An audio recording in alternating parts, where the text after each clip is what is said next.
कैसे हैं आप सब? उम्मीद है सभी लोग अच्छे होंगे। अमर हब आप सबका स्वागत करता है। जैसा कि आप लोग जानते हैं कि अमर हब टीम के द्वारा जब भी कोई सूचना दी जाती है वो बेहद महत्वपूर्ण होती है और आपके लिए लाभदायक अवश्य होती है। अभी तक आप इस चैनल को सब्सक्राइब नहीं किए हो तो इस चैनल को सब्सक्राइब करिए, शेयर करिए और लाइक अवश्य करें। अगर आपके मन में कोई डाउट हो तो क्वेश्चन के माध्यम से इनबॉक्स में, कमेंट बॉक्स में आप पूछ सकते हैं। उसको वीडियो के माध्यम से या टेलीग्राम ग्रुप पे उसको बता दिया जाता है।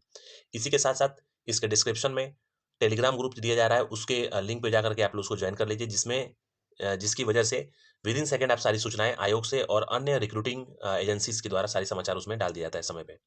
अब चलते हैं आज इस महत्वपूर्ण सूचना पे। तो मैं सबसे पहले बताना चाहता हूं कि जितने भी लोग मुख्य सेविका में पेपर दिए हैं वो लोग बिल्कुल निश्चिंत रहें। कोई घबराने की आवश्यकता नहीं। करीब करीब 30,000 से ज्यादा लोगों ने पेपर दिया है मुख्य सेविका का और 2 शिफ्टों में पेपर हुआ था। और मैंने पहले भी सारी चीजें बता चुका हूं, लेकिन कुछ इन्फॉर्मेशन मिली है जो कि आपको बताना बहुत जरूरी है।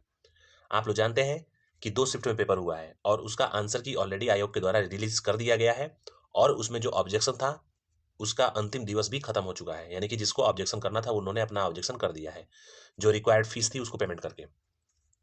अब मैं बताना चाहता हूं कि जो इसकी अंतिम उत्तर कुंजी है ये नवंबर के लास्ट में आपको देखने को मिलेगा। नवंबर के लास्ट में या दिसंबर के फर्स्ट वीक में आपको अंतिम उत्तर कुंजी देखने को मिलेगा। इसके साथ-साथ जो इसका परिणाम है, यानी कि जो डॉक्यूमेंट वेरिफिकेशन के लिए परिणाम है, वो दिसंबर के अंतिम सप्ताह में या जनवरी के फर्स्ट वीक में आपके परिणाम निश्चित तौर पे आयोग के द्वारा घोषित कर दिया जाएगा। इसके लिए आप लोग बिल्कुल निश्चिंत रहें।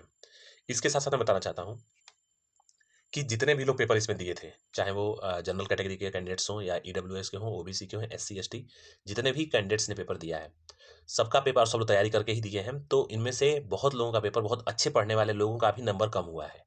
पेपर के डिफिकल्टी लेवल को देखते हुए और आंसर की को देखते हुए मैंने पहले ही शिफ्ट के बाद से मैंने एक संभावना जताई थी, जो कि आप लोग वीडियो के माध्यम से और टेलीग्राम के माध्यम से उसको देख चुके होंगे और अभी भी वो बरकरार है। ये जो आंसर की आई है, इस आंसर की के अनुसार जितना मैंने आपको बताया था, संभावना बताई थी, वो निश्चित तौर पे वही होने वाला है। तो मैं आपको बता दूँ एक बार और, अगर आपके 50 नंबर के आस-पास बन रहे हैं और आप लोग जनरल कैटेगरी से बिलॉन्ग करते हैं, तो निश्चित तौर पे आप लोग यानी कि आप लोग डॉक्यूमेंट वेरिफिकेशन प्रोसेस में निश्चित तौर पे जाने वाले हैं। उसके लिए आप लोग निश्चिंत रहिए। इसके साथ-साथ देखा जाए जो नॉर्मलाइज़ेशन की बात चल रही है, तो निश्चित तौर पे 2 शिफ्टों में पेपर हुआ है और नॉर्मलाइज़ेशन इसमें 100% होगा। लेकिन पहले शिफ्ट का जो पेपर है, वो सेकंड शिफ्ट से थोड़ा-सा टफ था, थोड़ा-सा ईज़ी था, सॉरी, थोड़ा-सा ईज़ी पेपर था, सुबह वाला, शाम वाले शिफ्ट से। लेकिन बच्चों को वो पहली बार देखे वो बच्चे और जिस तरीके से पेपर का कंस्ट्रक्शन था, उसके अकॉर्डिंग पेपर बच्चों को थोड़ा-सा टफ लगा, लेंदी लगा पेपर। इसकी वजह से काफ़ी अच्छे-अच्छे बच्चों ने अपने थोड़ा-सा एक वो होता है, ह्यूमैनिटी होती है इंसान का कि जब कोई चीज़ अनएक्सपेक्टेड चीज़ें देखता है इंसान तो थोड़ा-सा घबरा जाता है। वो बच्चे थोड़ा-सा घबराए और उन्होंने पेपर को टैकल करने की कोशिश किया। लेकिन फर्स्ट शिफ्ट के पेपर से सेकंड शिफ्ट वाले जो बच्चे थे उस उन्होंने पेपर देख कर के और अपने आप को मेंटली स्टेबल हो चुके थे, लेकिन उनका पेपर थोड़ा-सा टफ आ गया। तो अगर देखा जाए नॉर्मलाइज़ेशन के प्रोसेस में, तो आप लोगों को 1 से डेढ़ नंबर ही केवल फ्लक्चुएट देखने को मिलेगा। यानी कि फर्स्ट शिफ्ट और सेकंड शिफ्ट में जो अंतर रहेगा, वो 1 से डेढ़ नंबर का ही रहेगा, ज़्यादा देखने को नहीं मिलेगा। क्योंकि डिफ़िकल्टी लेवल और घबराहट, इन दोनों ने चीज़ों को काफ़ी मैनेज कर लिया है, यानी कि चीज़ों को काफ़ी करीब ला दिया है।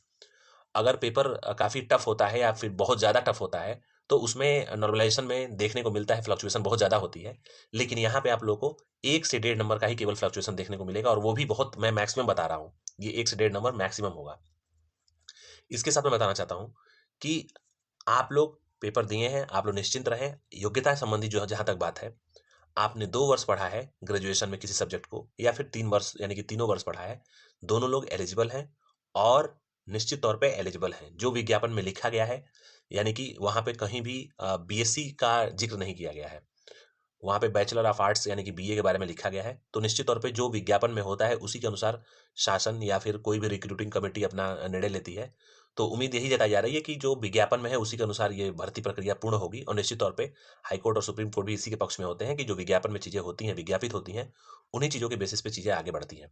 तो आप लोग बिल्कुल निश्चिंत रहें और अगर आपके मार्क्स जो है मैंने बताया है, उसके आस-पास बन रहे हैं तो आप लोग निश्चित तौर पे निश्चिंत हो सकते हैं, लेकिन आप लोग आगे की तैयारी को करते रहें। अब मैं बताना चाहता हूँ कि इसमें ओबीसी, एससी, एसटी और ईडब्ल्यूएस कैटेगरी के भी अभ्यर्थी हैं।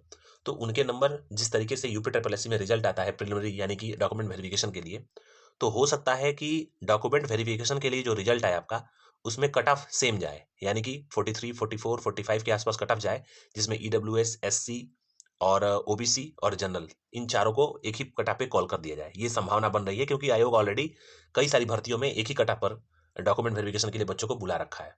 तो उसकी बेसिस में बता रहा हूँ कि आपका कटऑफ प्रिलिमिनरी जो कटऑफ है डॉक्यूमेंट वेरिफिकेशन के लिए, वो सेम रह सकती है, जो कि 40 और 45 के बीच में रहने की संभावना लग रही है। जहाँ तक मेरी संभावना है, मैं जहाँ तक साइंटिफिक अप्रोच लगा पा रहा हूँ, वो 40 से 45 के बीच में आपका डॉक्यूमेंट वेरिफिकेशन के लिए कटऑफ जा सकती है, जिसमें चारों कैटेगरी यानी कि एससी, ओबीसी, जनरल और ईडब्ल्यूएस सेम रह सकती है।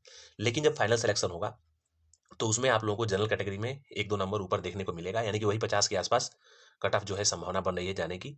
और इससे नीचे यानी कि जो कट ऑफ बनेगी प्रिलिमिनरी, उसी पे ईडब्ल्यूएस और एससी की सिलेक्शन होने के चांसेस बन रहे हैं। इसके साथ-साथ आप लोग बिल्कुल निश्चिंत रहें, आपका जो भर्ती प्रक्रिया है वो फरवरी के पहले-पहले आयोग के द्वारा कंप्लीट करा ली जाएगी, जिस तरीके से काम चल रहा है। और ये आपका एक कहीं न कहीं ये स्वास्थ्य विभाग से भी जुड़ा हुआ मामला है। जो पुष्टाहार डिपार्टमेंट होता है, वो कहीं न कहीं जो योजनाएँ चलती हैं, उसको कार्यान्वित करने का कार्य करता है और ये पोस्ट काफ़ी अहम होती है उस योजनाओं के लिए। तो निश्चित तौर पे इसका भी जो जॉइनिंग होगी बहुत तेज़ होगी, तो उसके लिए बिल्कुल निश्चिंत रहें। और महिलाओं के लिए ये पोस्ट एक वरदान के रूप में आपके लिए साबित होगा। आपने पूरा अपना मेहनत जो भी करना था कर लिया है, तो आप लोग बिल्कुल परेशान ना हों और कहीं भी इधर-उधर यूट्यूब या फिर कहीं भी ऑनलाइन सोशल मीडिया वगैरह देखने की ज़रूरत नहीं है। आप लोग बिल्कुल निश्चिंत रहें। जो भी होगा आयोग की ऑफ़िशियल वेबसाइट पे आयोग के द्वारा समय पे अपडेट कर दिया जाएगा। तो उम्मीद करता हूँ कि मुख्य सेविका से संबंधित जो भी आपके पास डाउट था वो क्लियर हो गया है और आप लोग बिल्कुल परेशान ना हो। अगर आप फॉर्म भरने में कोई गलती हो गई है, मानवीय गलती हो गई है अगर कोई, तो आप लोग डॉक्यूमेंट वेरिफिकेशन के समय एफिडेविट लगा सकते हैं। निश्चित तौर पे पूरी 100% संभावना है कि आयोग उसको कंसीडर करेगा। उसके लिए बिल्कुल निश्चिंत रहें और परेशान बिल्कुल होने की आवश्यकता नहीं है। आपके फॉर्म में अगर कोई गलती हो गई है, मानवीय गलतियाँ, तो उसमें आयोग आपका साथ देता है और आयोग कहीं न कहीं उसको कंसीडर कर लेता है। तो उसके लिए बिल्कुल निश्चिंत रहें। इसके साथ-साथ जितने भी एएसओ के अभ्यर्थी हैं, सबसे ज़्यादा इस समय जो मामला पूछा जा रहा है, यानी कमेंट बॉक्स के माध्यम से या फिर अन्य माध्यमों से, सोशल मीडिया के माध्यम से बच्चों के द्वारा जो कमेंट किया जा रहा है, वो असिस्टेंट स्टैटिस्टिकल ऑफिसर के रिजल्ट से संबंधित चीज़ें पूछी जा रही हैं। और वाक़ई में करीब 19 मई को ये इसका डॉक्यूमेंट वेरिफिकेशन खत्म हुआ था, एएसओ का अंतिम जो 19 मई को शायद था इसका डॉक्यूमेंट वेरिफिकेशन। और 19 मई से आज तक यानी कि अक्टूबर होने जा रहा है, अक्टूबर हो ही चुका है और 25 अक्टूबर हो गया है आज, और आज तक इसका अंतिम परिणाम देखने को नहीं मिला है। करीब-करीब 5 महीने से ज़्यादा वक़्त समय हो गया है और अभी तक इसका अंतिम परिणाम देखने को नहीं मिला है। समय-समय पे बच्चे आयोग जाते रह रहे हैं और वहाँ पे सचिव साहब से मुलाकात भी करते हैं, रिक्वेस्ट भी करते हैं, लेकिन अभी कोई सकारात्मक परिणाम देखने को नहीं मिल रहा है।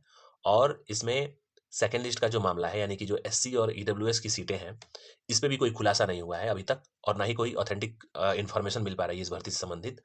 तो उम्मीद यही की जा रही है कि इसका भी परिणाम दिवाली से पहले आने की संभावना बन रही है और आनी चाहिए, क्योंकि काफ़ी टाइम हो गया है। लेकिन दिवाली से पहले इसका अंतिम परिणाम आएगा कि नहीं आएगा, इस बात को अभी कोई चर्चा नहीं हो रही है, ना ही कोई इसको बता सकता है। और जहाँ तक मेरा सोचना है, मेरा मानना है, इसका अंतिम परिणाम में थोड़ा-सा और देर यानी कि लेट होने की संभावना लग रही है, क्योंकि अभी तक इस पे कोई सकारात्मक निर्णय या फिर कोई सकारात्मक पहलू सामने देखने को नहीं मिल रहा है। तो उम्मीद यही है कि जो अभ्यर्थी हैं, एएसओ से संबंधित जो बच्चे हैं, वो सचिव साहब से समय-समय पे रिक्वेस्ट करते रहें, आग्रह करते रहें कि आपका अंतिम परिणाम जारी हो जाए, क्योंकि करीब-करीब 2019 का ये परिणाम भर्ती है और 4 साल से ज़्यादा हो गया। 4 साल से ज़्यादा हो गया, तो आज तक इसका अंतिम परिणाम आ जाना चाहिए। और अमूमन जो आयोग है, यूपी ट्रिपल एससी है, वो अंतिम परिणाम में ज़्यादा टाइम नहीं लगाती है डॉक्यूमेंट वेरिफिकेशन के बाद। जिस तरीके से देखा गया, बोरिंग टेक्नीशियन का इसके बाद यानी कि एएसओ के बाद डॉक्यूमेंट वेरिफिकेशन बोरिंग टेक्नीशियन का हुआ था, लेकिन उसका भी अंतिम परिणाम आने आए हुए करीब-करीब 1 से डेढ़ महीने हो चुके हैं। लेकिन अभी तक एएसओ का परिणाम नहीं आया है और एएसओ के परिणाम काफ़ी गंभीर समस्या बन रही है ये। तो आप लोग थोड़ा-सा सचिव साहब से रिक्वेस्ट करते रहिए, निश्चित तौर पे आपकी भी वो सुनेंगे और निश्चित तौर पे कोई सकारात्मक निर्णय निकाल कर के और आपका अंतिम परिणाम देने की पूरी कोशिश करेंगे। और उम्मीद हम लोग तो यही अप्रोच लगा रहे हैं कि दिवाली से पहले अगर रिज़ल्ट आपका आ जाए, तो आपके लिए भी कुछ खुशियाँ मिल जाएँ दिवाली से पहले। इसके साथ-साथ एग्रीकल्चर टेक्निकल असिस्टेंट और मानचित्रकार का विज्ञापन जारी होने वाला है। और एजीटीए के जो भी दिक्कतें थी, यानी कि शासन स्तर से और यूपी पीएससी और यूपी ट्रिपल एससी के बीच में जो कार्यान्वयन, जो इनका पत्रावली का आदान-प्रदान हो रहा था, वो काफ़ी समाप्त हो चुका है और सारी चीज़ें संपन्न करा ली गई हैं, आयोग स्तर पे और शासन स्तर पे। तो उम्मीद यही की जा रही है कि एजीटीए का जो विज्ञापन है, वो बहुत जल्द देखने को मिल सके आयोग के ऑफिशियल वेबसाइट पे। तो आप लोग विजिट करते रहिए और जितने भी लोग इस भर्ती से संबंधित यानी कि फॉर्म भरने के इच्छुक हैं एजीटीए के, जो लोग बीएससी एग्रीकल्चर या फिर उससे संबंधित अलाइड सब्जेक्ट से ग्रेजुएशन है, वो लोग अपने प्रिपरेशन को करते रहें और अपने सब्जेक्ट पे ध्यान दें विशेष करके, क्योंकि 60 से 80% तो केवल उन्हीं का क्वेश्चन पूछा जाएगा, उसमें उन्हीं का सिलेबस कवर किया जाएगा और हो सकता है कि 100% कवर किया जाए। ये तो आने वाला समय बताएगा कि कितना कवर किया जाएगा, लेकिन मिनिमम 60% तो कवर किया ही जाएगा उनके सब्जेक्ट से रिलेटेड। तो आप लोग अपने सब्जेक्ट को पढ़ते रहें और आपका विज्ञापन बहुत जल्द देखने को मिलेगा आयोग की ऑफिशियल वेबसाइट पे। इसके साथ-साथ मानचित्रकार का भी एक विज्ञापन आने वाला है, वो भी हो सकता है कि संभावना बन रही है कि बहुत जल्दी आ जाए।